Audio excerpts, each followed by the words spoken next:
Takumi finds himself transported to another world, standing before the goddess Nolan. The first thing she does is offer a heartfelt apology, explaining that his summoning was a complete mistake. She reveals that when a summoning spell is cast, it typically targets a random group of Earth's losers to transport them to another world. However, Takumi's life was actually going quite well, so he wasn't supposed to be included. Unfortunately, due to a mishap, he was swept up in the summoning process along with everyone else. The blame falls on the Holy Sidonia Empire, which recklessly activated the summoning spell. Since Takumi wasn't intended to be summoned, Nolan brought him directly to her instead of sending him to Sidonia with the other summoned heroes. Takumi asks Nolan if she can simply send him back to Earth, given that his summoning was a mistake. Unfortunately, she explains that it's not possible. Out of sheer anger at Sidonia for using the forbidden summoning spell, she immediately removed it from this world's magical laws, ensuring that no one could travel between worlds anymore. As a result, Takumi is now permanently stuck here. To make matters worse, the summoning process technically killed him. When Takumi realizes he's now a disembodied ghost, he begins to panic, but Nolan reassures him that there's no need to worry. While she can't return him to Earth, she can provide him with a new body and help him start a new life as a citizen of this world. As an apology, since this is partially her fault, she offers to grant him her blessing to make his life easier. Takumi doesn't really have much of a choice, so he agrees to be reborn into this world. Nolan is glad to hear that because it makes this a lot easier for her. She tells him to open his status screen to check out the new life he will have. When Takumi does, he finds out that Nolan is planning to give him a 17-year-old body, even though he's 40. Nolan tells him not to bother with the minor details. More importantly, he still needs to pick out his job. She tells him that there are two main classes for jobs. If Takumi wants something more combat-focused, he can pick things like swordsman, knight, or hunter. But if that doesn't appeal to him,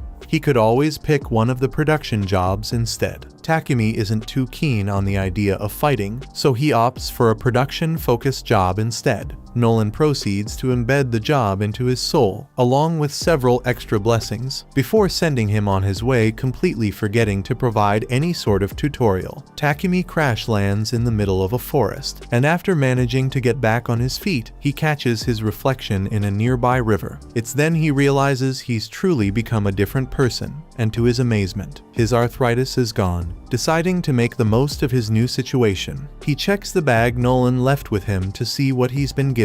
Inside, he finds some food rations and money, which means he doesn't need to worry about starving for the time being. Takumi checks his status screen and sees that Nolan really went all out, granting him an impressive array of useful skills. Among them, he notices elemental magic, so he decides to test it out. Holding out his hand, he calls out "Water Ball," and instantly, a sphere of water forms in his palm. The other elements work just as seamlessly, and Takumi is able to use them effortlessly on his first attempt. With his newfound magic abilities figured out, he begins to consider his next steps and decides to make his way to the nearest village. While walking, Takumi comes across a stick in the middle of the path. It looks like a really nice stick, so he uses his appraisal skill to scan it and finds out that this is Trent wood. It's gotten from a wood monster and is really useful for making things like magic staves and spears. Takumi decides to put his modeling skill to the test and uses it on the wood to create a spear. Since the wood works so well, Takumi decides to scan around to see if there are any other useful plants nearby. He finds a ton of them, so he spends the next hour picking them. However, he doesn't know what to do with all these plants since they definitely won't fit in his bag. He might have to leave them behind. But then Takumi remembers that he has an item box skill, so he uses it to store all the plants. Suddenly, Takumi hears a scream nearby. Moments later, a little girl bursts out of the bushes and runs straight to him, pleading for help because a monster is chasing her. When Takumi turns to see the creature, he's faced with a massive, horned rabbit. The rabbit charges at him with incredible speed, nearly impaling him, but at the last moment, Takumi panics and accidentally stabs the rabbit in the head, killing it instantly.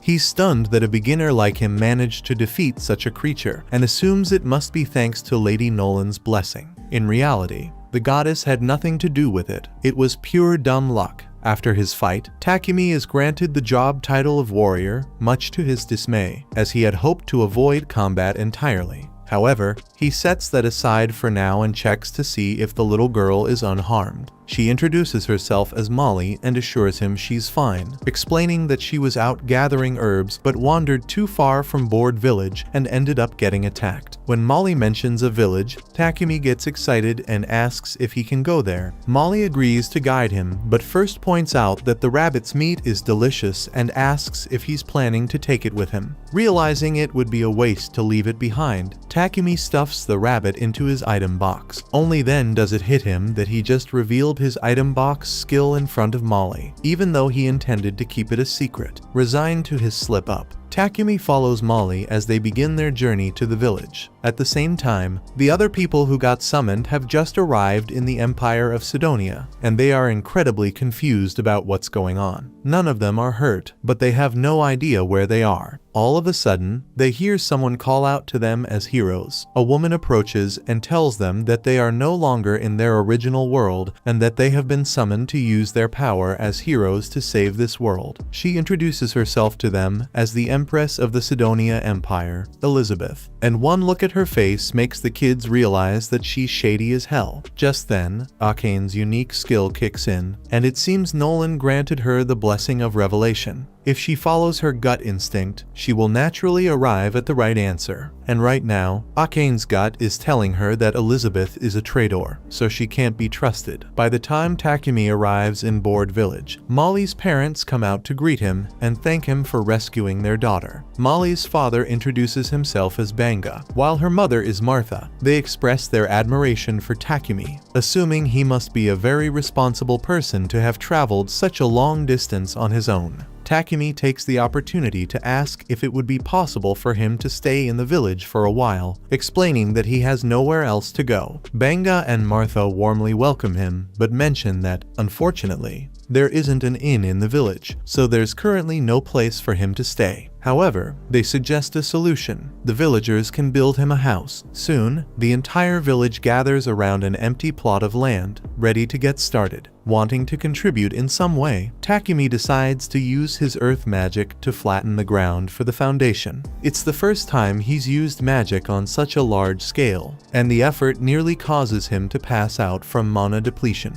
The villagers are all amazed that Takumi can use earth magic so easily. Takumi asks if they think he just did something strange, but they tell him not to worry about it, since he has taken care of the foundation. The rest of them get to work assembling his house for him. By the next morning, Takumi's house is completed. Thanks to his carpentry, blacksmithing, and sewing skills, Takumi is able to make a good set of furniture for himself. But there's something else he's been meaning to try out. He got a bunch of ores from the village blacksmith, Boron, and he wants to try using alchemy to extract the metal. Takumi finds himself with iron ore, silver ore, copper ore, and even some magic iron ore. Starting with the iron, he decides to try making an iron ingot. Normally, this process would require a large furnace and several hours of labor, but thanks to his alchemy skill, he's able to do it instantly. However, the process consumes a significant amount of his mana. His first attempt at ore extraction is a success, and Takumi is thrilled with the result. Excited by the possibilities, he resolves to extract as much as he can so he'll have plenty of materials to work with later. After a few hours, Molly stops by Takumi's house to bring him some dinner. When she opens the door, she's horrified to find him collapsed on the floor, looking completely drained. It turns out Takumi had pushed himself too hard with the ore extraction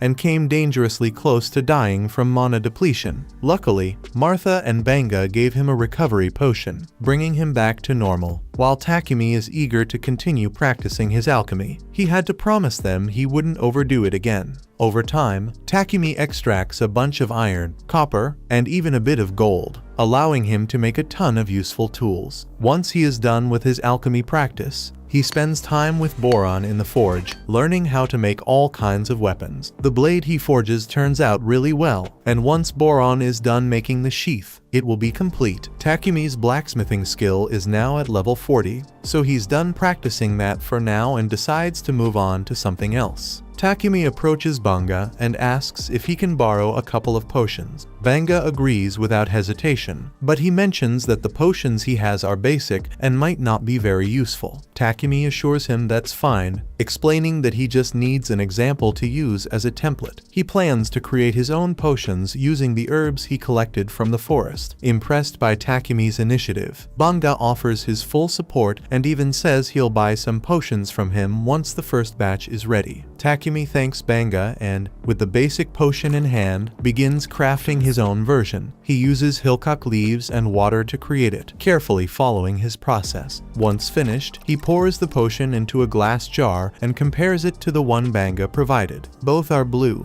but the potion Takumi made is noticeably more vibrant and appears to contain traces of magic. Despite the promising appearance, Takumi isn't sure if it's a success. He knows he needs to test it to confirm it's safe, but the thought of potentially poisoning himself makes him hesitant to take the risk. To build up some poison tolerance, he decides to eat whatever questionable items he can find until he's about to die, and then use healing magic to cure himself. After a couple of hours of this self-destructive experiment, he feels absolutely terrible. On the bright side, curing himself so much has granted him the purification skill, which will definitely come in handy at some point. As Takumi is getting back to his feet, he hears a noise behind him and finds a massive boar staring him down. The boar is clearly hostile, so Takumi readies his spear to defend himself. However, as the boar charges, the spear breaks on impact, leaving the boar unscathed and Takumi defenseless. Desperate, he uses every type of magic at his disposal, but nothing seems to harm the boar. As if things couldn't get any worse, he catches sight of a poison spider creeping up behind him, poised to strike. Takumi realizes he's completely cornered. Instead of attacking Takumi, the spider turns its attention to the boar, throwing off its charge and causing it to miss him. However, the boar isn't backing down and continues its assault, leaving Takumi with little time to react. So far, none of his physical attacks have worked, but there's still one tactic he hasn't tried. As the boar charges at him again, Takumi leaps into the air and, at the moment of impact, uses his alchemy skill on the boar's head to break it down. His quick thinking pays off, allowing him to survive the encounter. Now that he's safe, Takumi decides to check on the spider since it helped him out earlier. The spider is in really poor shape after being hit by the boar. Takumi decides to heal it so it doesn't die. Afterwards, he gets up to return to the village, but then he receives a notification telling him that he has successfully tamed the spider. He didn't realize it was even possible to tame a spider, but he's hesitant to take it with him since spiders are considered dangerous monsters. The spider gives Takumi an adorable look with its cutesy eyes, and despite everything, he decides to accept it as his pet. To make it official, he names her Maple. Not long after,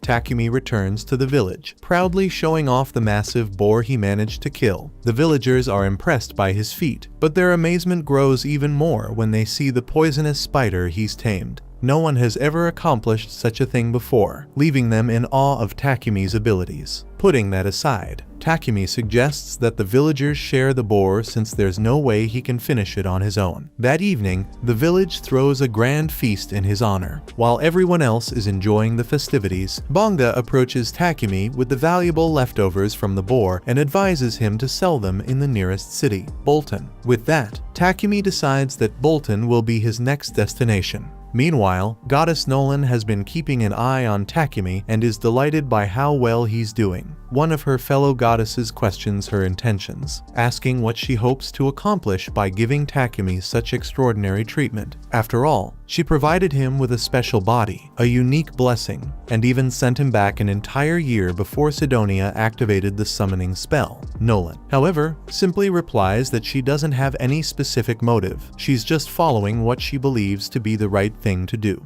The next morning, Takumi wakes up to discover he's tied up in bed, instantly realizing that Maple is the one responsible. Maple apologizes, explaining that she has been feeling really lonely because Takumi has been so busy lately, and she just wanted to grab his attention. Takumi reflects and understands that he has been so caught up in his work that he hasn't been spending much time with Maple. Determined to make it up to her, he decides to take the day off from work and spend time playing with Maple, which makes her incredibly happy. Just then, Martha walks in to bring Takumi some lunch. It looks like something weird is going on between Takumi and Maple, but Takumi assures her that it's not what she thinks. Martha takes his word for it, but she can't help but notice that the silk Maple produced looks really nice. She plans to milk Maple dry of as much silk as she can. Later that day, Martha manages to craft a shirt made from spider silk, and all the women in the village are completely enamored with the texture of the fabric. Takumi is surprised to learn that spider silk is in such high demand. The women explain that spider silk is considered a luxury material, usually only affordable to nobles. Martha then asks Maple if she could produce more silk for her. Maple begins squirting it out, but the process is slow and time-consuming, meaning she won't have the chance to play with Takumi for a while. Takumi is a little disappointed since he was looking forward to spending time with Maple for once, but he still has things to do anyway, so he's not too bothered. It has been roughly a month since Takumi first came to this village, and he intends to head to the city and study his alchemy. However, he can't bring himself to say goodbye to all the villagers after spending so much time with them. Takumi heads over to the forge to meet with Boron and continue honing his blacksmithing skills. Before long, they successfully craft a chest plate that fits Takumi perfectly, along with a pair of steel toe boots. Boron mentions that the boots could come in handy if Takumi ever needs to kick something, but Takumi quickly clarifies that he has no intention of fighting, as his true focus is on becoming an alchemist. Just then, Banga shows up, and he's glad to see that Takumi's armor is finally complete.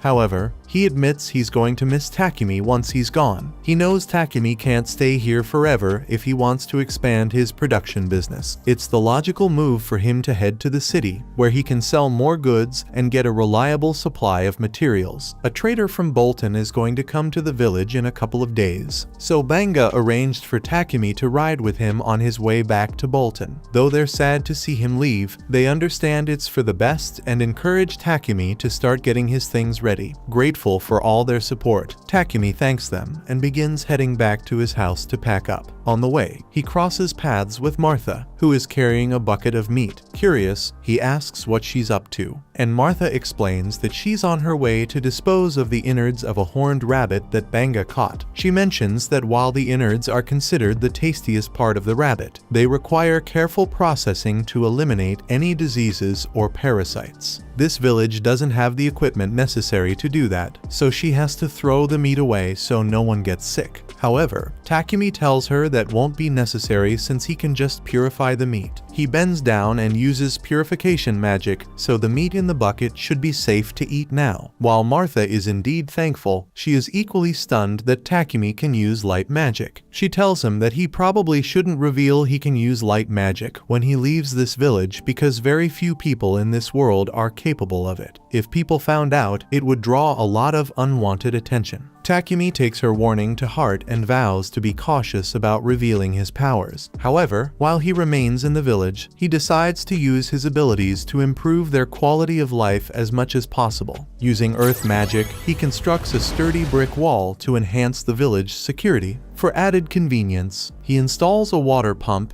and creates a few other useful amenities. By the time he finishes, the village has been completely transformed, looking like an entirely new place. When the merchant arrives, he barely recognizes it. Banga comes out to greet Papek, and after completing a trade deal, Takumi walks up so they can start going. Papek has already heard a lot about Takumi from Banga, so he introduces himself, and everyone asks if Takumi has all his stuff ready. Takumi assures them he hasn't forgotten anything, but there is one thing he wants to give them. He takes a potion from his bag and hands it to Banga, mentioning that he already left around 100 of these bottles at Banga's house, in case of any emergencies. He wants Banga to use them to heal injuries. Papek, stunned by the quality of the potion, asks if he can take a closer look. Upon examining it, he confirms that it's a high-level potion. the rest of the villagers soon show up to bid Takumi farewell. Papik says he will wait for them to finish their goodbyes before he leaves. Molly says goodbye to Maple, who's sleeping in Takumi's sack, and Martha hands him an outfit she and the other ladies made for him out of Maple's silk. Takumi is really grateful for their thoughtful gift and thanks everyone once more for being so kind to him, even though they haven't known him long. He climbs into the carriage, and the villagers give him a warm and heartfelt send-off, assuring him that he will always have a place in their village. As Papik and Takumi set out for Bolton, Papik comments on how much the villagers clearly adore him. Even the others in the carriage can sense that Takumi was like family to the villagers, and the emotional farewell deeply touches Heath's heart. By the way, the group, also heading to Bolton, introduces themselves. The blonde guy introduces himself as Heath. The redhead is Real, and the gloomy-looking guy over there is named Bogger. They are part of a C-rank party called Lion Fang and are serving as Papik's bodyguards. However, the region is quite peaceful, leaving them with little to do. Real notices Takumi clutching his bag tightly and asks if he's carrying something valuable inside. Takumi responds, explaining that his pet killer spider is sleeping inside. The group is shocked that Takumi managed to tame such a dangerous creature. Real, however, insists on seeing the spider but comes across as overly creepy about it. Maple responds by headbutting him right in the face. Takumi immediately begins apologizing for Maple's actions, but the others reassure him there's no need, as Real completely deserved it. In fact, Heath jokes that after meeting Real, Maple might end up fearing all humans from now on. However, that doesn't seem to be the case since she seems to have taken a liking to Bogger. While everyone starts fawning over Maple, Papik calls Takumi to the front because he wants to talk about the potion he saw Takumi holding earlier. He asks if there are any more of those in stock because, if so, he would love to buy some. Takumi doesn't really mind selling Papik the potions, but all of a sudden, his horse stops, and it looks like there's trouble ahead. There is a horde of goblins surrounding the carriage for an attack, which is really bad news. The group seems eager that they finally have a chance to take action. They tell Takumi and Papik to relax and leave everything to them as they step onto the field. With about 20 goblins scattered across the area, they're confident in their abilities and dive into the fight. Real takes down the goblins from a distance with his bow, while Bogger and Heath handle the rest up close with their mace and axe. It doesn't take long before they've wiped out all the goblins. Afterward, they get to work dissecting the creatures to retrieve the magic stones. Soon after, everyone returns to the carriage, and their journey continues for 3 days until they reach Bolton.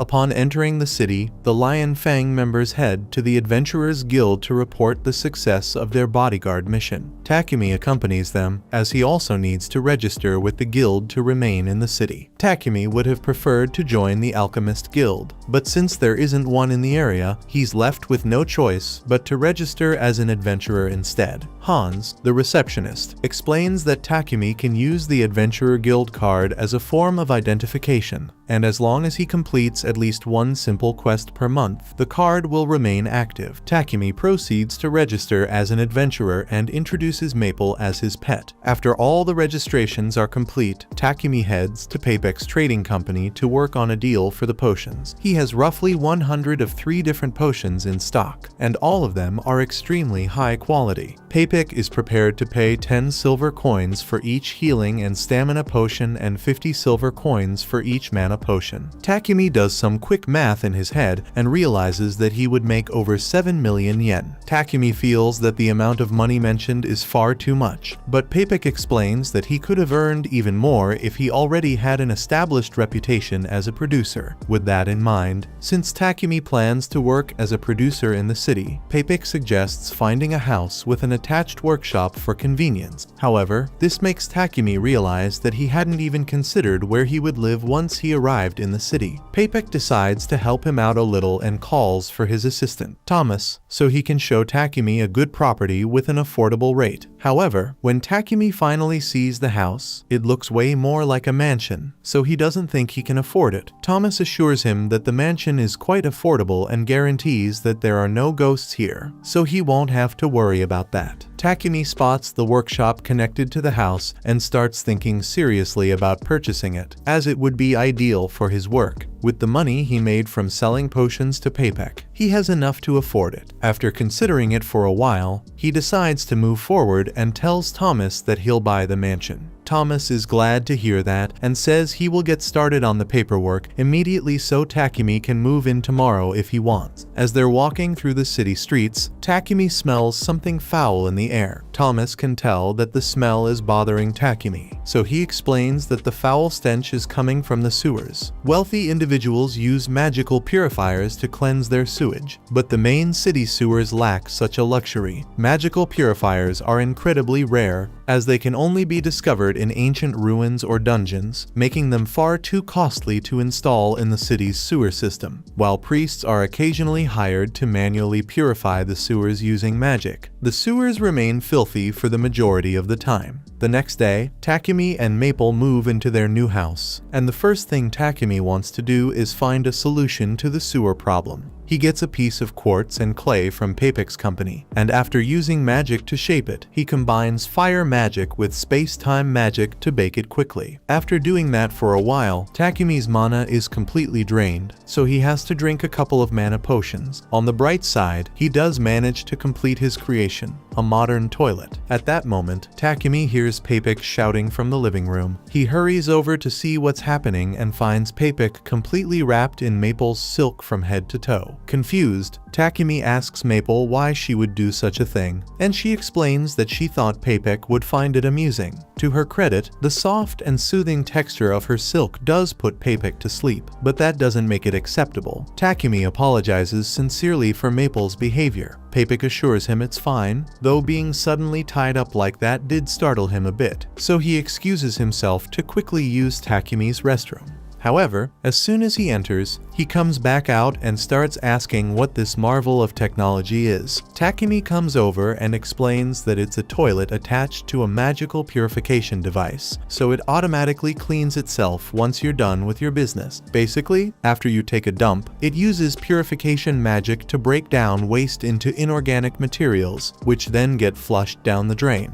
The setup makes perfect sense to Papek, but he points out that the only way such a thing could have been created is by someone with an aptitude for light magic. This makes Takumi realize he may have slipped up, as Martha had explicitly warned him against openly using his light magic. Worried, he asks Papek to keep this a secret. Understanding Takumi's concerns, Papek agrees not to tell anyone. However, he's so impressed that he insists on having some of these toilets and asks Takumi if he could make 100 of them. Takumi is hesitant to agree, as making just one toilet was a lot of work. But since Papek is so insistent, he agrees to do it as long as Papek can provide the raw materials. Papek is really happy to hear that, but he can't expect Takumi to make all those toilets by himself. So, he suggests that Takumi should make a slave contract. Takumi is startled by the suggestion, as he would never consider owning a slave. Papek explains that if Takumi wants to keep his abilities hidden, having a slave to assist him might be the safest option,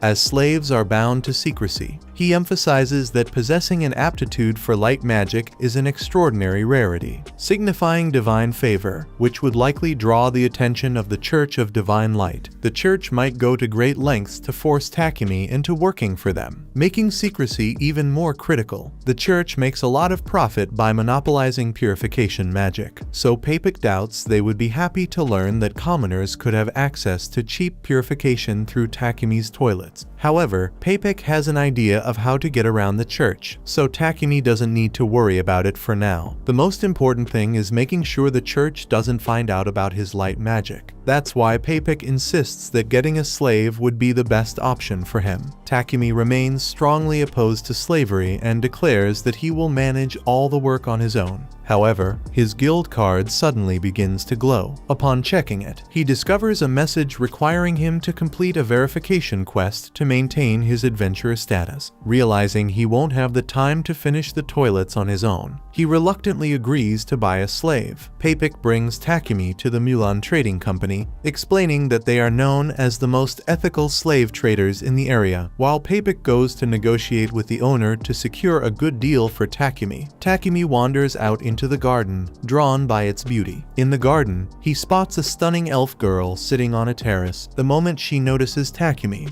she immediately tells him to leave. A short while later, Papik introduces Takumi to Mulan, the owner of the slave trading company. He informs her that Takumi is interested in purchasing a slave, although he points out that Takumi was quite hesitant about the idea. Curious, Mulan asks Takumi if there's a particular reason for his reluctance. Takumi then explains that in his homeland, the practice of buying and selling people was abolished long ago, making it difficult for him to come to terms with it here. Mulan acknowledges Takumi's concerns, but reassures him that, in this nation, the rights and privileges of slaves are at least maintained to a certain degree. Here's how it essentially works. The owner is responsible for providing the slave with essential needs like food, clothing, and shelter, while the slave is expected to fulfill specific duties outlined in their contract. The contract also includes a clause preventing either the master or the slave from causing lethal harm to the other. Takumi finds this arrangement reassuring, as it essentially turns the slave contract into something resembling a regular job with clearly defined rules. Mulan goes on to explain the different types of slave contracts. For instance, those who become slaves due to debt are contracted until they earn enough to repay what they owe. Permanent contracts, on the other hand, are typically assigned to criminals or war captives as an alternative to execution. However, most slave contracts result from people being illegally forced into slavery by bandits. Papik suggests that a war slave would be the best choice for Takumi since they cannot leave their master without permission. While Mulan can arrange this, she asks why it's so important for the slave to be bound in such a way. Papik starts explaining Takumi's exceptional production skills and the need to protect his secrets, but Mulan insists on hearing the reasoning directly from Takumi. Takumi clarifies that, as a producer, he wants to focus on his work, but managing quests from the Adventurers Guild makes that difficult. Living in a mansion, he also needs help with its upkeep. Moreover, due to certain unique skills he has, he needs assurance that his slave won't disclose any information about him. Lastly, because his quests involve harvesting ingredients and could be dangerous, he requires a slave who is also a skilled fighter to ensure their safety. Mulan quickly understands that Takumi doesn't have any bad intentions, but she firmly refuses to let him make a single slave handle both housework and combat. She's willing to do business with him only if he agrees to purchase 2 separate slaves for the roles. With that in mind, she mentions that she knows someone who would be perfect as a housekeeper and calls Maria into the room. Maria, who was forced into slavery as a child, has been trained extensively in reading, writing, mathematics, and general housekeeping, making her an excellent candidate for the job. Maria confidently states that she's capable of managing all the housework for a mansion on her own, which reassures Takumi.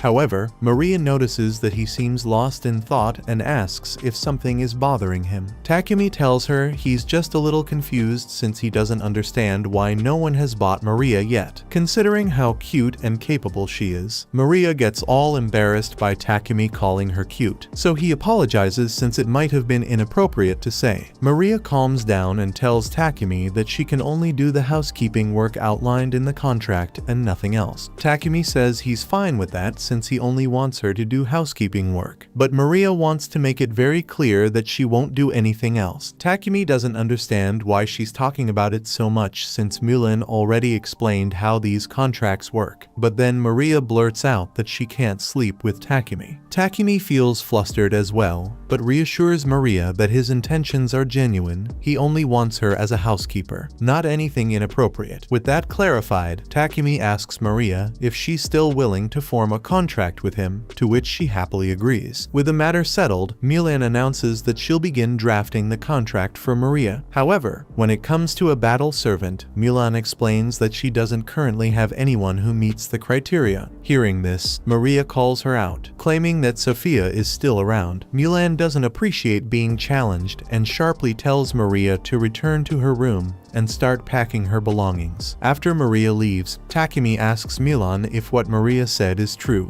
Mulan confirms that there is indeed a battle slave in the building, but warns that Sophia might not be a good match for him due to her many issues. Mulan attempts to end the conversation, but Takumi, intrigued, requests to meet Sophia. Reluctantly, Mulan agrees and takes him to her room. When they arrive, Sophia is startled to see that the visitor is the boy she encountered in the courtyard earlier. Mulan explains Sophia's background, revealing that she was captured as a war slave during the conflict between the Kingdom of Triaria and the Kingdom of Yugur events that took place over 50 years ago. Takumi is shocked to discover that Sophia is over 50 years old, leading Mulan to explain that the Kingdom of Yugur was an elf nation, and elves naturally have much longer lifespans. Mulan then details why Sophia has struggled to form a contract with anyone. She bears a noticeable scar on her ears, and both her right hand and left leg have limited mobility. These physical issues alone make her unsuitable for most seeking a battle slave, but on top of that, she has also lost her ability to use elemental magic, a defining trait of elves indicating she might be cursed. Given all this, Mulan doubts that Sophia could be of any help to Takumi on his quests. Despite her concerns, Takumi insists on assessing the situation himself and requests some time alone with Sophia. Mulan hesitantly agrees and leaves the room. Once they're alone, Takumi gently holds Sophia's face and looks into her eyes. Though he's not fond of using appraisal on people without consent, Takumi feels it's necessary to understand what he's dealing with. When he examines Sophia's status screen, he's stunned to see that her stats are incredibly high. While her injuries and curse do limit her abilities, Takumi realizes that if he can fix those issues, she would be an ideal battle companion. Soon after,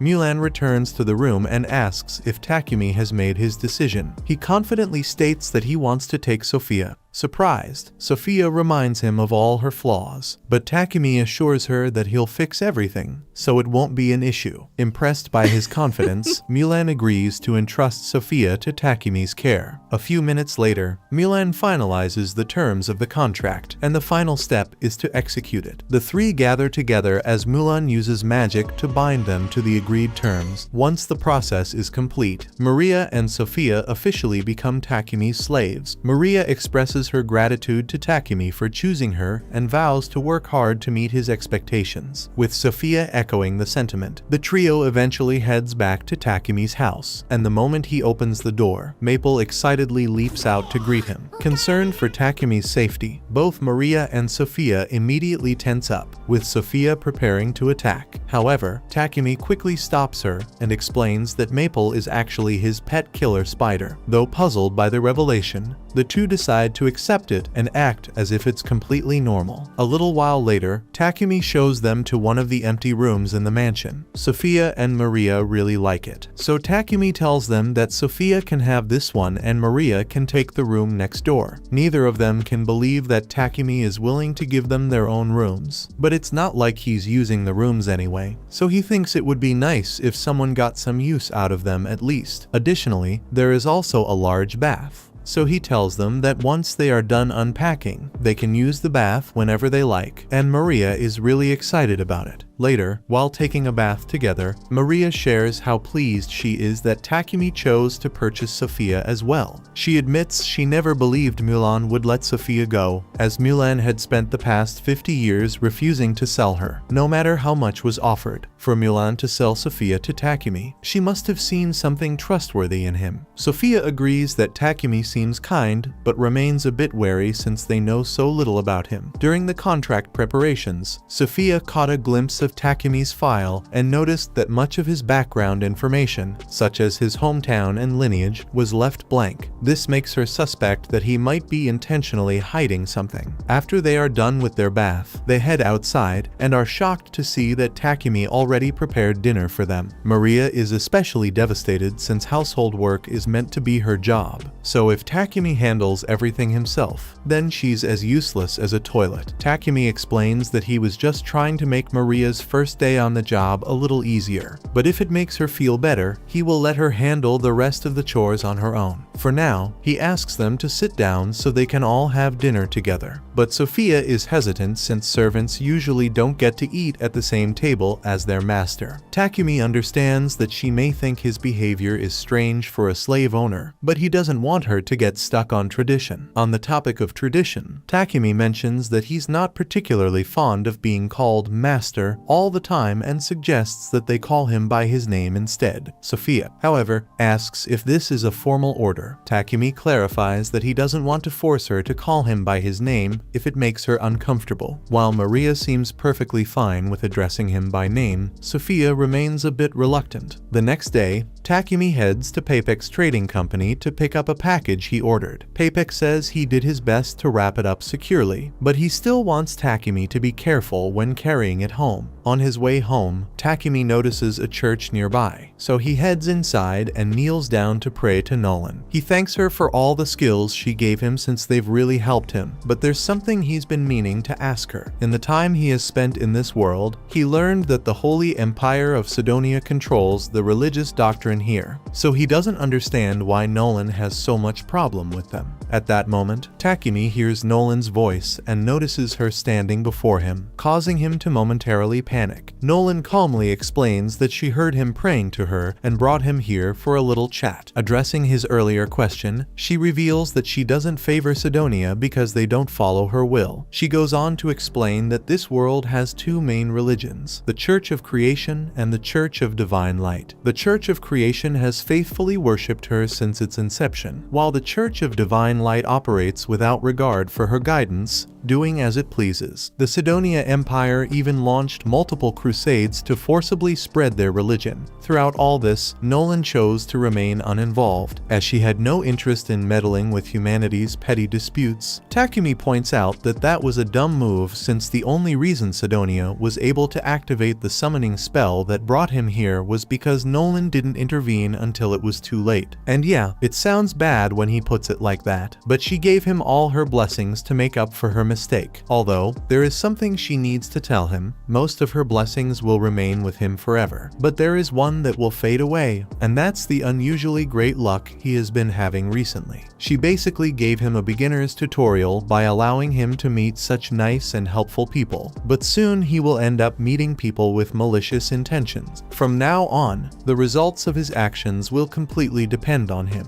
Shortly after, Takumi arrives home, only to trip over Maple, who eagerly greets him. Sophia and Maria rush to check on him, but when Sophia tries to take the package he brought, he quickly stores it in his item box to keep her from touching it. He then informs them that he'll be working in his workshop for a while and requests not to be disturbed. Sophia, noticing the package was wrapped in high-grade magical paper, grows suspicious, suspecting it might contain something dangerous. Unable to ignore her doubts, she follows Takumi to his workshop. There, she is shocked to witness him dipping a knife in poison, deliberately cutting himself, and immediately healing the wound. His actions seem bizarre and unsettling. When Takumi casually mentions Maria's name during his experiment, Sophia's suspicions intensify, leading her to believe he has sinister intentions toward Maria. She tries to attack him, but overwhelmed by exhaustion, collapses on top of Takumi instead. Takumi checks her status to figure out what's wrong with her, and he discovers that she is suffering from extreme exhaustion, likely due to her curse. A wound like this normally wouldn't be that difficult to heal, but because of the curse, it takes a lot of effort for Takumi to finally heal her hand. Once he's done, his light magic levels up. He later carries Sophia up to her room, and since his light magic leveled up, he now has enough power to dispel her curse, so he pours all his magic into it, and eventually, he's able to fully heal Sophia as well as lift her curse. She's still unconscious due to exhaustion, but she should be fine once she gets a little rest. A couple of hours later, Sophia wakes up, and upon seeing Maria, she urgently warns her to run, convinced that Takumi is completely insane based on what she witnessed earlier. Maria, however, has no idea what Sophia is referring to, but she's more certain than ever that Takumi is a genuinely good person. To prove her point, Maria holds up a mirror for Sophia, revealing the changes Takumi has made. Sophia is stunned to realize that her body has been healed and her magic restored. Determined to understand, Sophia steps outside to confront Takumi, who confirms that he successfully removed her curse. He explains that it required enduring significant pain and effort to level up his skill, but he reassures her that she doesn't need to feel burdened by it. After all, he had promised to heal her. Sophia comes to the realization that she had entirely misjudged Takumi. Overwhelmed with gratitude for the kindness he has shown her, she kneels before him and solemnly vows to serve him faithfully for the rest of her life.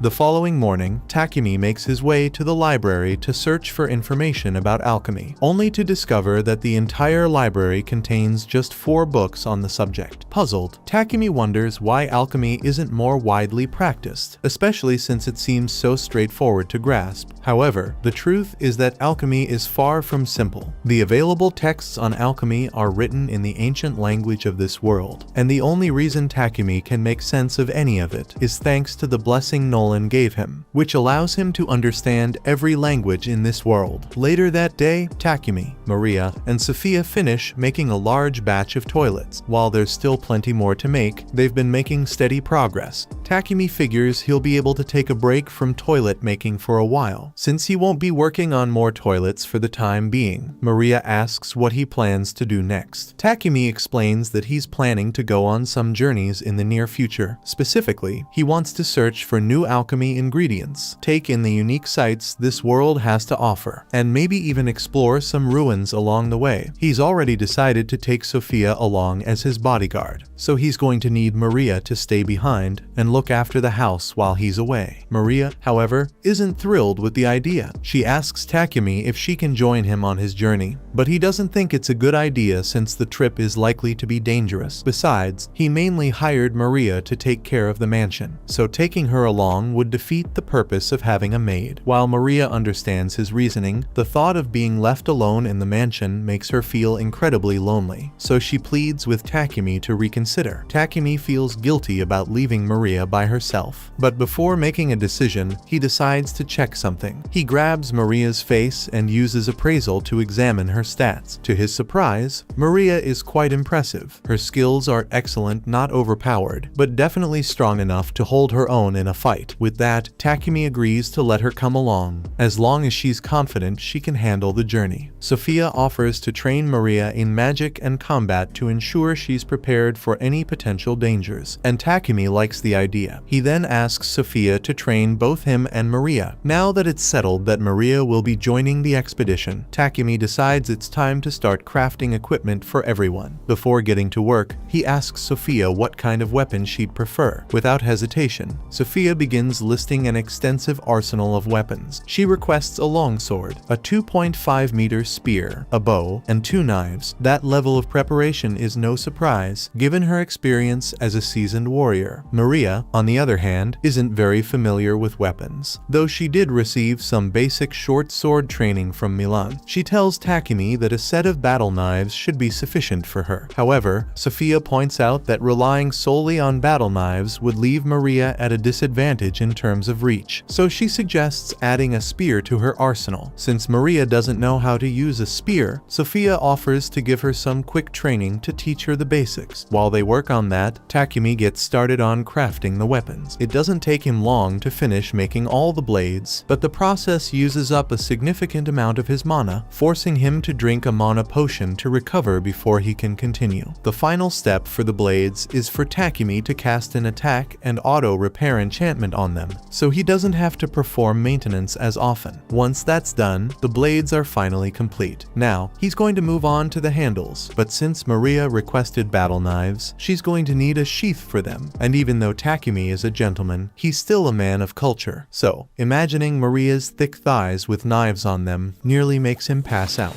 Next up, Takumi needs to craft armor for the girls. Instead of directly asking them to let him take their measurements, he comes up with a more convenient solution. He opens his item box and pulls out 2 life-size dolls of Maria and Sophia that he had previously created using his appraisal X skill. Just don't ask why he made them in the first place. As for the armor itself, Takumi plans to make it using maple silk and some of the carapace and hide he got from the armored boar. When it comes to the design, he's never had the chance to make armor for others before, so he decides to let his mind run wild and try out all his outfit fantasies with those dolls. After several days and multiple redesigns, Takumi finally presents the armor to Maria and Sophia, and it looks fantastic on them. He asks if they like it, and both are genuinely surprised by how perfectly it fits, especially since Takumi never took their measurements. It's almost as if he had exact replicas of them. Suddenly, Maple starts to spill the beans about the dolls Takumi used, but he quickly covers Maple's mouth before she can say anything further. To divert their attention and avoid suspicion, Takumi shifts the conversation, asking them what they think of the weapons he crafted for them. Sophia pulls out the sword Takumi made for her, and she says it feels perfect. The same goes for Maria as she tests out her battle knives, and she is grateful for the equipment he made for her. There's one more thing Takumi made for the two of them, so he pulls out some rings and tells them it should help with their magic casting. Sophia and Maria accept the rings, but they feel bad about troubling Takumi so much since rings like these are bound to consume a ton of mana. Takumi admits that it was exhausting, but it helped him level up his ice and lightning magic, so it was well worth the effort. Once all the equipment had been tested, the three of them head to the guild so Takumi can register Maria and Sophia as adventurers. Since it's their first time at the guild, Maria and Sophia are both assigned the H rank. While they're there, the receptionist reminds Takumi that he needs to complete at least one quest to maintain his adventurer status. Takumi then heads over to the mission board to look for a suitable quest. He's aiming to pick an H or G rank quest to keep things simple, but Sophia suggests he go for a higher difficulty quest instead, as it would help him raise his rank more quickly. A couple of bastards overhear that Takumi is H rank, so they think they can intimidate him into running away so they can have fun with Sophia and Maria. They tell Takumi that they are all D rank, so there's no way he could handle them all at once, and they have no problem with beating up a random guy for fun. Maria is about to step in and knock some sense into these idiots, but Takumi stops her and says he will handle it himself. He's absolutely terrified, but these guys not only disrespected him, but more importantly, they disrespected his friends, so he can't back down. The D-rank adventurers are insulted that an H-rank rookie like Takumi would dare to challenge them, so the pot-bellied guy throws a punch at him with all his strength. Takumi doesn't even bother dodging, letting the punch land, but the only one who gets hurt is the D-rank guy, as he ends up breaking his hand from the impact. Suddenly, the guild master, Barak, arrives on the scene, demanding to know what happened since fighting is strictly forbidden in the guild. Initially, he assumes Takumi is the one at fault because Takumi is completely unharmed, while the other guy has a broken arm. However, Maria quickly defends Takumi, insisting he didn't do anything wrong. The receptionist also steps in to confirm their story, explaining that all Takumi did was stand there and take a punch to the face. The guild master still wants to get to the bottom of this, so for now, he asks someone to drive the potbelly guy away and tells Takumi and his party to come with him since he has a few questions to ask. He believes that Takumi was just defending himself, but he doesn't understand how he did it and would like an explanation. Takumi is a little uncomfortable about revealing personal skill information, but the guild master assures him that all this information will remain confidential. In that case, Takumi explains that when the guy threw the punch at him, he opened his item box and pulled out a bit of charcoal, which he then used to cover his body for defense. To make sure he wouldn't get hurt, he synthesized the charcoal into diamond. That explains how he broke that guy's fist without doing anything. While they're on the subject, the guild master suggests promoting Takumi to D rank immediately. It's clear he has the skills to qualify, and having a higher rank would deter fools like the last guy from targeting him just because he's accompanied by attractive women. However, Takumi feels it wouldn't be right to receive an automatic promotion for such a reason. Hans then proposes that Takumi and his party take on a few challenging quests to earn their rank promotion fairly. Both Sophia and Maria think this is a solid idea, so Takumi agrees to go along with it. The quest they were assigned involves exterminating goblins and kobolds and gathering merrill herbs. They head out into the forest to begin. Maple acts as the group scout and warns them that there is a group of 4 goblins ahead. Sophia takes the initiative and volunteers to handle the first 2, so she dashes forward and cuts them down in one swing. The remaining 2 are tripped up by Maple's web, and once they fall to the floor, Maria and Takumi stab them through the neck. Takumi is pleased with how well they've been handling the monsters, but he can't help but notice just how many they've been encountering in this area. They've already taken down nearly 100 goblins and kobolds, which leads Sophia to suspect that there might be a monster encampment nearby. If that's true, then it's highly likely that a goblin general is present as well. A goblin general is a C-rank monster, meaning it would usually require at least 5 D-rank parties to defeat it. But with Sophia's spirit magic, Maria's earth magic, and Takumi's elemental magic, she is confident that they should be able to beat it. Takumi still feels a bit uneasy about taking on such a challenge, but since Maria and Sophia seem so confident in their strength, he's willing to go along with it, not to mention they still have Maple on their side. Out of nowhere, Maple informs Takumi that she's about to evolve and can no longer participate in the fight. Takumi nods in understanding and opens a pocket dimension for her to rest in. However, this leaves Sophia and Maria full of questions, wondering when Takumi learned to create pocket dimensions. Takumi casually dismisses their curiosity, claiming it's just one of his skills. More importantly, he points out that with Maple out of commission, they won't have as much support as they initially planned. Despite this, Sophia remains confident that they can still manage to succeed. They soon arrive at the goblin camp, and after a little reconnaissance, Sophia concludes that there are around 400 goblins here. Takumi asks her if they really have to fight all those goblins, and normally they would. But Sophia's reconnaissance also revealed that there are no humans in the area, so they are free to blow this place up with magic. The 3 of them prepare their strongest attack spells, and all at the same time, they unleash hell on the goblin camp. By the time they are done, almost all the goblins have been killed, so the only ones left are the goblin general and a few of the goblin knights. Sophia decides to take on the goblin knights, leaving Takumi to deal with the goblin general. Instead of engaging it directly with his spear, he chooses to set it on fire, quickly finishing it off. Once they confirm that all the goblins have been eliminated, they collect the magic stones and head back to the guild, completely drained from all the effort. The 3 of them can barely stand. Hans is astonished that they managed to complete their quest and even defeat a goblin general in just half a day. He then asks them to step into the meeting room because the guild master wants to have a word with them. Barak is both amazed and angry that Takumi would do something as reckless as face an entire goblin camp with this single party. But just as he is about to begin scolding Takumi, his pocket dimension opens up,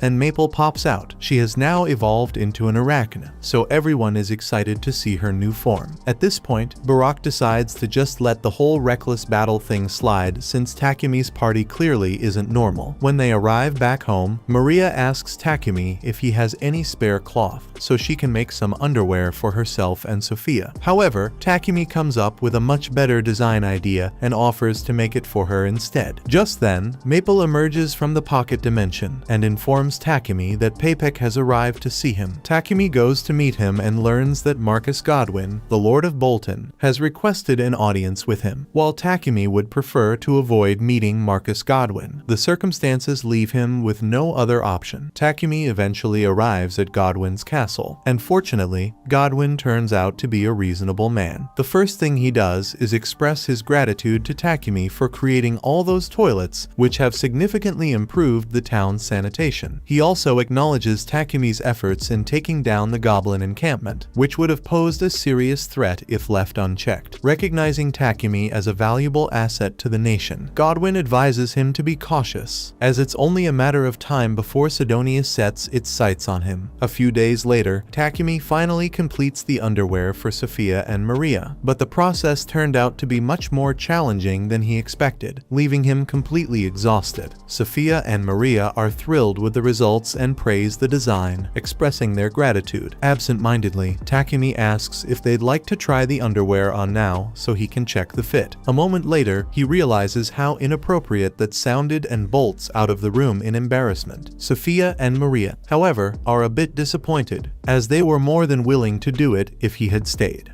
A few days later, Takumi needed to cool down, so he chose refrigerators as his next project. Once he completed them, he explained to the girls that these fridges would help keep food cold, preventing it from spoiling. They were all thrilled as they felt the chilly air coming from the appliance. To make the refrigerators, Takumi combined iron, chromium, and nickel to produce stainless steel, then incorporated a magical device infused with cooling magic. Maria expressed her gratitude to Takumi, as she could now prepare meals using fresh ingredients whenever she wished. Takumi planned to give one of the fridges to Maria, while the other two would be sent to Papik for him to sell. With that task completed, Takumi was ready to move on to his next project. Sophia asked if he was planning to create something new again, but in reality, Takumi was considering upgrading their equipment instead. There were a few adjustments he had been wanting to make ever since their battle with the goblins, and with their upcoming journey, he wanted their gear to be in the best possible condition. With that in mind, he decided to craft a set using mithril and adamantite. Takumi went to the guild to ask Hans if there were any blacksmiths around who had experience working with mithril and adamantite. However, since these metals were extremely rare, there weren't many craftsmen with the necessary skills. If Hans had to make a guess, the only ones capable of handling them would be the dwarves from Namstal. But since that was far away, traveling there wasn't an option for Takumi. Takumi resigned himself to the fact that he wouldn't be able to find a suitable blacksmith after all. However, just before he left, Hans mentioned a city called Horas, located northwest of the kingdom of Barkila. If Takumi traveled there, he should be able to find some mithril and adamantite. The only issue was that gaining access might be tricky, as only members of the blacksmith guild were permitted to enter the mines. Fortunately, Hans had a clever way to work around the rules. Hypothetically speaking, if Takumi were to accept a quest to eliminate the monsters that had appeared in the mine and, purely by chance, happened to stumble upon some mithril in the process, well, nothing would be preventing him from extracting the metals himself. At that moment, the guild master suddenly appeared and mentioned that he had the perfect quest for Takumi. He explained that the guild had been running low on treant wood recently, and with winter approaching, they needed someone to gather more. Since treants often roamed near the Horas mines and Takumi was already looking for a reason to go there, the guild master figured he wouldn't mind doing a bit of wood collecting along the way. Moreover, since Takumi was already planning to head there, the guild master wanted him and his party to escort someone as well. However, this was beginning to feel like a lot of work, since Takumi had never taken on an escort mission before. He asked why the members of Lion Fang couldn't handle it instead. The guild master explained that Lion Fang was currently out on a separate mission, so they couldn't do it, and Takumi was the only other person he could ask. Takumi eventually agreed to take on the escort mission, but he still didn't know much about the route to Horas, so he asked Hans how long it would take to get there. Hans explained that the journey would take 7 days by horse-drawn carriage, but if Takumi used a monster horse instead, he could cut the travel time down to just 4 days since they were twice as fast as regular horses. Thinking it was a great idea, Takumi asked if he could take one, but unfortunately, Real arrived just in time to inform them that all the monster horses were already being used by Lion Fang. Hans was surprised to see Real return so soon, but Real explained that he and his party hadn't finished their quest, yet he had simply taken down a black buffalo along the way and came back to drop it off before it spoiled. Since he needed to head back out in the morning to rejoin the rest of Lion Fang, he planned to stay in town for the night. Seeing this, Takumi offered him a place to stay at his house and the chance to take a bath. Real was excited by the prospect of a bath, so he decided to take Takumi up on that offer. Takumi was glad to hear it, but he actually had somewhere to go after this, so he said Real could just wait for him at his house. But Real said he would rather accompany Takumi in that case. Takumi allowed Real to accompany him to Papik's company, and while he was there, he successfully persuaded Papik to lend him a couple of monster horses for his mission. However, in exchange, Papik requested that Takumi sell him some of the rare ores he managed to acquire from the Horas mine. Also, about the refrigerator he had brought earlier, Papik really liked it, so he asked Takumi to make some more for him once he got back from his mining trip. Meanwhile, back at Takumi's mansion, Sophia is starting to get really worried that something might have happened to him since he hasn't returned yet. Later that evening, Takumi is walking back home with Real. and he apologizes for dragging Real on such a long errand, even though he must be tired from his journey. But Real doesn't mind since he is the one who said he'd accompany Takumi. At that moment, Real sensed a hostile gaze fixed on him and Takumi. It was clear right away that he wouldn't stand a chance against this person with his current equipment, so without hesitation, he grabbed Takumi's hand and took off running. However, their pursuer quickly closed the distance and landed a powerful kick across Real's face. The attacker then revealed herself to be Sophia, who was absolutely convinced that Real had been trying to kidnap Takumi, so without a second thought, she was ready to cut him down. Just before she could strike Real down, Takumi quickly stepped in front of him and told Sophia she had completely misunderstood the situation. After he explained everything, Sophia knelt down and sincerely apologized to Real for almost killing him over nothing. Fortunately, Real was unharmed and decided to forgive her, though he now had plenty of questions he wanted to ask Takumi, and that list only grew longer when they finally arrived at Takumi's house, where Real was met with the sight of even more cute girls. He asks Takumi what's going on, so Takumi explains that he needed a maid to take care of the house and someone to guard him, so he hired Sophia and Maria. And then there's Maple, who happened to evolve at one point. Real is excited to see Maple again in her new form, and Maple remembers him, but she still doesn't like Real, though Real dropped to his knees in despair, realizing that both Bogger and Heath were already married, and even Takumi had 2 girlfriends, while he was still single. However, Takumi quickly corrected him, clarifying that he wasn't actually dating either Sophia or Maria. Seizing the opportunity, Real decided to take his chance and asked Sophia if she had ever considered going out with him, but she instantly rejected him,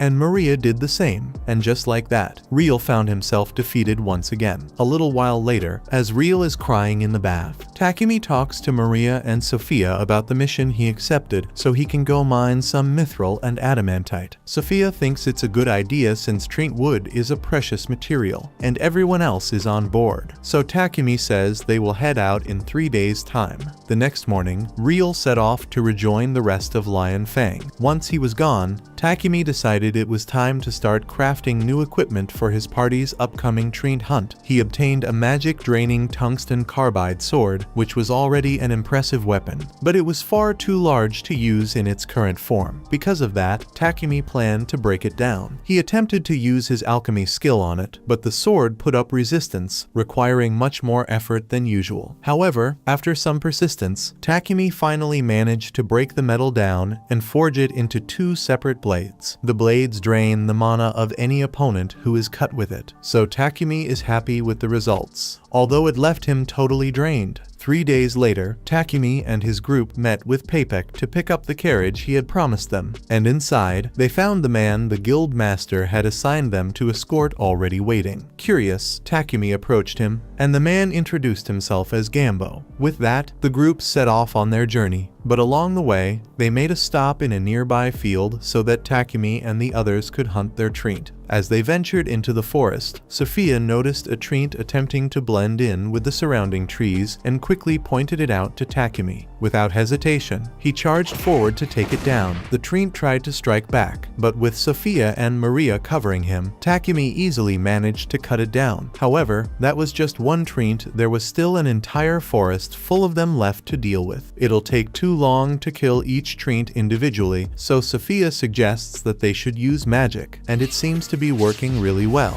However, they are soon confronted by an elder Trent, and no matter how much magic they use to attack, it keeps regenerating. The only way to finish it off was to cut down its main body in a single strike, so Sophia instructed Takumi to coat his sword in fire and attack while she and Maria provided cover. Working together, they finally managed to bring down the leader Trent. With that, their Trent hunting was complete, and they were free to continue their journey to Horace. When they arrived in Horace, the group made their way to the local adventurers guild. Once there, Gambo pointed out a quest that called for adventurers to exterminate the iron mole monsters in the mines. These creatures fed on ores, making them a significant threat. By accepting this mission, they would gain permission to enter the mines. A little while later, the group is mining in the mines, and they get really lucky because it doesn't take long for them to find some mithril and adamantite ore. However, the ores attract some monster moles from the ground, so they have to be ready to fight. Just before the mole emerged, Takumi took a moment to think and quickly came up with a clever idea. The moment the iron mole surfaced, he hit it with a burst of light magic, blinding it instantly. As a result, the creature collapsed, making it an easy target to finish off. While Takumi's method was undeniably effective, Sophia and Maria couldn't help but feel a bit disappointed since it meant they wouldn't get the chance to fight. Since the mining trip was successful, they all return to Bolton a few days later. Once they do, Takumi visits Gambo's shop so he can learn how to work with mithril and adamantite. Gambo explains the process of extracting the metal from the ore, and after a lot of effort, Takumi is able to create some mithril and adamantite, so he starts using it to make all kinds of magic-imbued gear. Once Takumi finished crafting the new gear, he handed it over to Maria and Sophia for them to test out. The girls were amazed at how lightweight yet durable their armor had become, and to their surprise, it even had magic infused into it. Takumi explained that he had imbued their gear with magic that complemented their respective elemental affinities. As for his own armor, he had enchanted it with something called Thunderclap, an ability that provided an extreme agility boost, allowing him to move at incredible speeds. However, the second Takumi tries to do something cool by showing off how fast he is, he ends up crashing face first into a wall. Next, Takumi presented the new weapons he had crafted, along with the enchantments he had placed on them. Both Sophia and Maria were thrilled with their new spears, but Sophia had a special request. She was willing to lay down her life to protect Takumi, so she asked if he could forge a shield for her, allowing her to guard him more effectively. Takumi thinks that's a good idea, but he reminds Sophia that she should value her own life just as much as she values his. Nolan had been observing Takumi the entire time, pleased with the progress he was making. She knew he would need every bit of strength he could muster for the battles that lay ahead. Meanwhile, 1 year in the future, in the kingdom where the other heroes had been summoned, Akira and Yamato stood ready. With their training now complete, they were about to embark on a mission assigned to them by the king of Samandor. Back in Takumi's time, he had just completed the shields that Sophia had requested. However, upon seeing how much effort and energy it took out of him, she couldn't help but feel guilty. She wished Takumi had an assistant who could help him with his production, making his workload a little easier. Meanwhile, in the royal capital, the Lord received a letter from Sidonia. It appeared that word had spread about Takumi's toilets and the purification magic infused in them. Although they had yet to learn who Takumi was, they were already making plans to take action against him. The Church of Divine Light, upon discovering the purification magic toilets being used in Barkula, decided to send a messenger to meet with the king. They quickly made an official appeal to the Pope in Sidonia. As a result, they convinced the Pope to declare that purification magic is a divine gift from their god, meaning they alone should have the right to use it. Consequently, they demand that the king of Barkula surrender the patent for the purification magic circle. On top of that, they insist that the king reveal the identity of the person responsible for creating these purification devices in the first place. The king hears out the church's demands, but since they are outright ridiculous, he decides to disregard them completely. The church's messenger is stunned that the king would have the audacity to defy the church and, in response, threatens to command all the priests stationed in Barkula to return to Sidonia immediately. However, the king remains unfazed by this threat and, in fact, goes so far as to encourage him to follow through with it. Takumi eventually learns about the king's decision and feels relieved that the king didn't betray him. However, he can't help but feel a bit uneasy about how strongly the king rejected the Church of Divine Light. With Sidonia's church likely to turn against Barkula, Takumi would hate to be the cause of such a major conflict, but Papik reassures him that there's no need to worry. After all, the Church of Divine Light isn't the only religious group in this world, there's also the Church of Creation. Even though the Church of Divine Light holds significant influence, there are still plenty of followers of the Church of Creation in this country, so their absence won't be a huge loss. On top of that, the priests of the Church Church of Creation offer recovery magic to anyone in need, whereas the Church of Divine Light demands exorbitant fees for any holy magic. Since the Church of Divine Light is backed by Sidonia, Takumi will likely have to steer clear of them from now on, but that's just how things are. Anyway, the reason Papek came to see Takumi today is that he had previously shown the king Takumi's toilet and refrigerator, and the king was so impressed that he requested Papek to bring Takumi to meet him. Takumi feels a bit uneasy about meeting someone as important as the king, but Papek reassures him that it's not a command he's free to decline if he chooses. That said, Papek is really hoping he'll accept, as it would greatly benefit his company's relationship with the royal capital. Takumi ultimately agrees to the meeting. That evening, he shares the news with Sophia and Maria, asking if they would be willing to accompany him to the royal capital. Bacalatos both eagerly express their desire to go with him, so he proposes that they set out in a week. However, there's plenty to prepare in the meantime. Since the journey to the royal capital will take around 7 days, Maria will need to prepare a substantial amount of food in advance. While Maria handles that, Takumi mentions that he'll be working on new cloaks for both her and Sophia. He recently received some dark element magic stones from Papek, and by using them to craft the cloaks, he can enchant them with a perception blocking spell. While such a spell would be incredibly useful in battle, Takumi's main reason for making it is to ensure that Sophia and Maria won't be bothered when they arrive in the royal capital. Later on, Sophia and Maria go out shopping, and while selecting some fruit, Maria grumbles that Takumi doesn't have enough confidence in himself. Sophia agrees, noting that he's good-looking, possesses remarkable alchemy skills, and has an incredible talent for invention. She continues enthusiastically listing all of Takumi's great qualities, but Maria can't help but notice just how excited Sophia gets when talking about him. This makes her suspect that Sophia might actually be in love with him. Sophia denies having such impure thoughts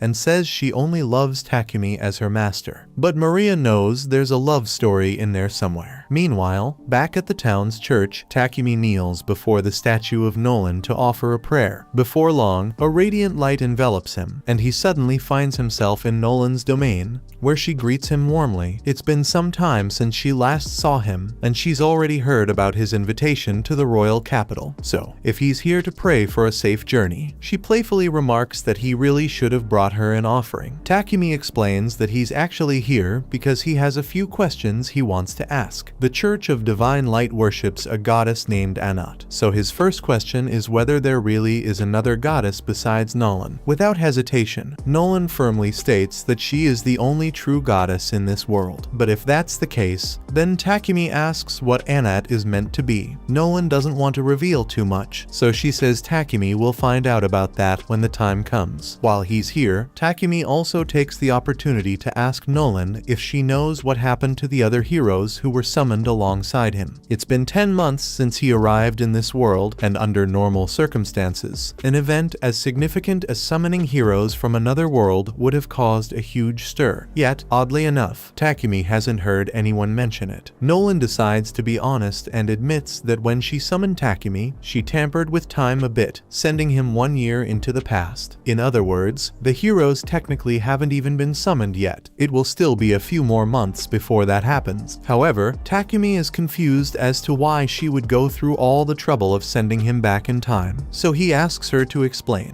Unfortunately, Nolan says his time's up, so she won't be answering any more questions for now, and she also asks him to bring her sweets as an offering next time he visits her. Takumi tries to tell her he has more questions to ask, but Nolan chops him on the head, knocking him back down to the mortal world. Takumi eventually wakes up on the church floor, feeling like Nolan had been dodging his questions about the other heroes. However, since he has no plans to get involved with them anyway, it doesn't really matter. He then heads back home to finish the new cloaks he had been working on for the girls. Once they're ready, he gives them to Maria and Sophia, who both absolutely love the designs. Hearing their praise makes Takumi happy, but there's still something else he wants to work on before their trip. He takes both of them to his workshop and reveals his next project, a carriage of his own. With all the traveling they've been doing lately, he figures it would be much more convenient to have a comfortable carriage they can use whenever they need, rather than constantly borrowing one. However, even if he builds the carriage himself, himself. He still doesn't have a horse to pull it, so he's thinking of borrowing one from the guild. But Maria quickly tells him there's no need for that, they can simply get one themselves. The Forest of Death outside Bolton is teeming with monsters, and if they search long enough, they might be able to find a unicorn or a drake horse, both of which would be much faster than an ordinary monster horse. Maria seems especially excited about the idea of going out to catch one, but Takumi can't help but feel a bit uneasy. Eventually, they set off in search of a horse, and as they make their way into the forest, Takumi turns to Sophia and asks if drake horses are really that much faster than the monster horses they typically borrow from the guild. She confirms this and tells him that a drake horse possesses speed, stamina, and durability that far exceeds that of a regular monster horse. The drake horses look pretty much the same as regular horses, but they have a huge rhino-like horn and dragon scales along their body, so it should be pretty easy to spot if they come across one. Just then, Maple calls out to the three of them and says they should hurry up so they can find a horse already. Maple is clearly full of energy, but that's mainly because she's excited about getting a new companion once Takumi forms a familiar contract with a horse. However, before the others can catch up to her, Sophia suddenly senses a monster nearby and instinctively readies her sword. A moment later, a bush wolf leaps out of the bushes, but instead of attacking, it simply runs past them. Takumi confidently points out that the wolf didn't notice them thanks to their anti-perception cloaks. While Sophia is certainly impressed by how well the cloaks work, she suggests that it might be a good idea to take them off so they can actually engage in some monster fights. A few moments after taking the cloak off, Sophia manages to slay a boar in a single blow. Maria thinks this is great since she can prepare the boar meat for them to use on their trip. Maple is getting impatient and tells everyone to hurry up already, but then Takumi notices a dead tree on the ground, and he could really use the wood since he's making a carriage. So he and Sophia get ready to begin cutting it up. Now that Maria is preoccupied with the meat and Takumi is focused on the tree, Maple grows impatient waiting for them and decides to venture ahead on her own to find a horse. As she makes her way through the forest, she notices an unusual number of dead trees scattered around the area, making her wonder what could have caused such destruction. Continuing deeper into the forest, she eventually stumbles upon a drake horse lying on the ground, and from the looks of it, it's in pretty bad shape. Maple cautiously approaches the drake horse and asks if it's injured. In response, the drake horse immediately fires a lightning strike at her, forcing her to back away. However, she quickly realizes that it's just acting out of fear due to its wounds. She understands that feeling all too well, as it's exactly how she felt before Takumi found her. Wanting to reassure the creature, she gently tells it that there's no need to worry, her master is a really kind person, and once he arrives, he'll heal its wounds. All they have to do is wait a little longer. But it doesn't look like they'll be able to wait in peace because two termite monsters suddenly show up, and they don't look friendly. Maple realizes that the termites are the ones who hurt the drake horse, so she uses her webs to capture them and throws their bodies in front of the horse to be electrocuted. But there are a lot more termites, so they might be in trouble here. To shield both herself and the drake horse, Maple quickly spins a barrier out of her silk. While it manages to buy her some time, she knows the termites will eventually break through. Desperate, she tries calling for Takumi, attempting to establish a connection with him, but there's no response. Growing anxious, she starts to worry that he might have gotten so caught up in his excitement over the wood, he found that he completely forgot about her. Hopelessness sets in as the termites finally tear through her barrier, so Maple closes her eyes and awaits death. However, when she opens her eyes again, she finds Takumi standing over her, and she's so glad that she's alright. Maple jumps into his arms out of relief.